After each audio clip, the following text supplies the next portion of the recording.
wabarakatuh. Di sini kami dari kelompok 8 akan mempresentasikan tentang pemasaran dan mobilitas konsumen. Kelompok 8 terdiri dari saya sendiri, Mayandri Dewi, Sofi Maulitia, Saul Tumbur, dan Indri Anita. Baiklah, langsung saja ke pengertian pemasaran. Menurut American Marketing Association, pemasaran sebagai suatu fungsi organisasi dan serangkaian proses untuk menciptakan, mengkomunikasikan, dan memberikan nilai kepada pelanggan untuk mengelola hubungan pelanggan dengan cara yang menguntungkan organisasi dan pemangku kepentingannya.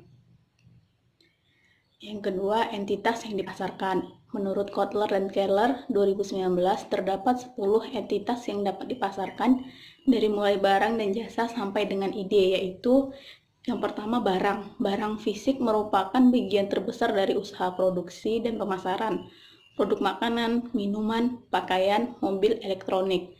Dengan adanya internet, pemasaran barang ini bukan hanya perusahaan, tetapi individu dapat memasarkan secara efektif. Yang kedua adalah jasa.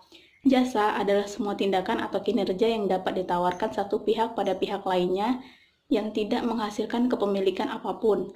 Selanjutnya adalah acara. Pemasaran mempromosikan acara berdasarkan waktu, seperti pameran dagang, pertunjukan seni, dan ulang tahun perusahaan. Selanjutnya pengalaman. Sebuah perusahaan dapat menciptakan, memamerkan, dan memasarkan pengalaman. Yang kelima adalah tempat. Saat ini, kota, provinsi, negara semakin bersaing untuk secara aktif menarik wisatawan.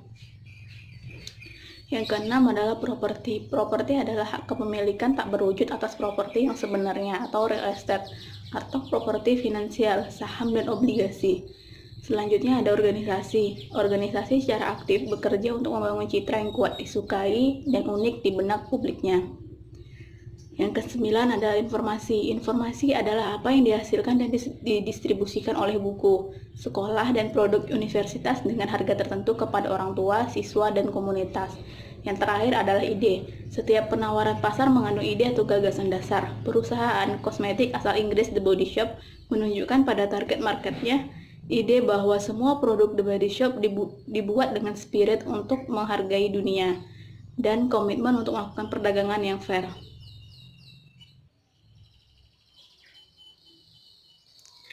Selanjutnya ada konsep inti pemasaran. Yang pertama itu adanya kebutuhan, keinginan, dan permintaan. Kebutuhan adalah syarat hidup dasar manusia. Keinginan dibentuk karena kekuatan-kekuatan sosial dan budaya, media, dan aktivitas pemasaran maupun bisnis. Permintaan adalah keinginan akan produk-produk tertentu yang didukung oleh kemampuan untuk membayar atau daya beli. Selanjutnya ada pasar, sasaran, positioning, dan segmentasi. Yang ketiga ada penawaran dan merek. Yang keempat ada nilai dan kepuasan. Nilai adalah kombinasi kualitas, pelayanan, dan harga yang disebut sebagai 3 elemen nilai pelanggan. Kepuasan mencerminkan penilaian seseorang tentang kinerja produk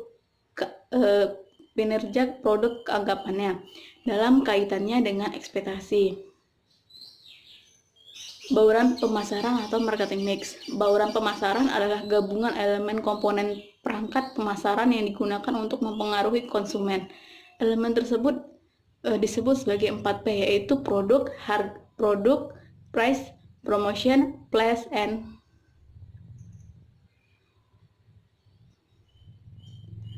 selanjutnya tentang mobilitas konsumen. Armano menandaskan mobile bukanlah tujuan dan masa depan. Mobilitaslah yang menjadi tujuan dan masa depan itu. Mobile boleh dibilang hanyalah sarana mencapai tujuan. Pada awal era digital, hal utama yang perlu dipahami adalah kebutuhan orang akan informasi di ujung jari mereka dan kenyamanan dalam transaksi digital. Perbedaan antara mobilitas dengan mobile itu ibarat perbedaan antara perangkat keras dengan perangkat lunak. Mobile lebih mengacu pada alat, sedangkan mobilitas mengacu pada konteks seperti kultur. Armano memberi contoh penggunaan telepon genggam di Afrika yang membantu masyarakat petani di sana. Teknologi SMS membantu para petani membayar tagihan secara elektronik. Mobile itu lebih seperti mall, baut, dan infrastruktur. Sedangkan mobilitas lebih pada konteks yang menentukan apakah proses berjalan baik atau tidak. Selanjutnya jenis-jenis pasar. Yang pertama, pasar persaingan sempurna. Pasar persaingan sempurna ini sebuah situasi di mana penjual dan pembeli bertemu dan melakukan transaksi.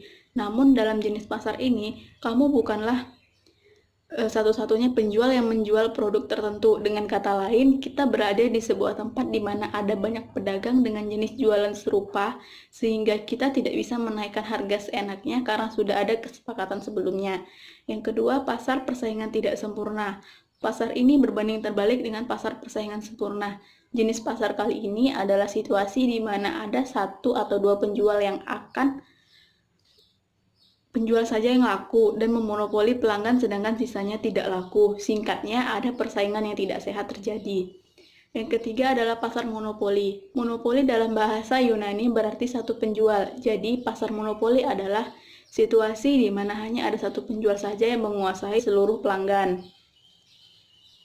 Yang keempat adalah pasar oligopoli. Oligopoli hampir mirip dengan monopoli, namun perbedaannya terletak dari seberapa banyak perusahaan yang menjual produk yang sama. Baiklah, sekian presentasi dari kelompok kami. Apabila ada kesalahan, kami mohon maaf. Assalamualaikum warahmatullahi wabarakatuh.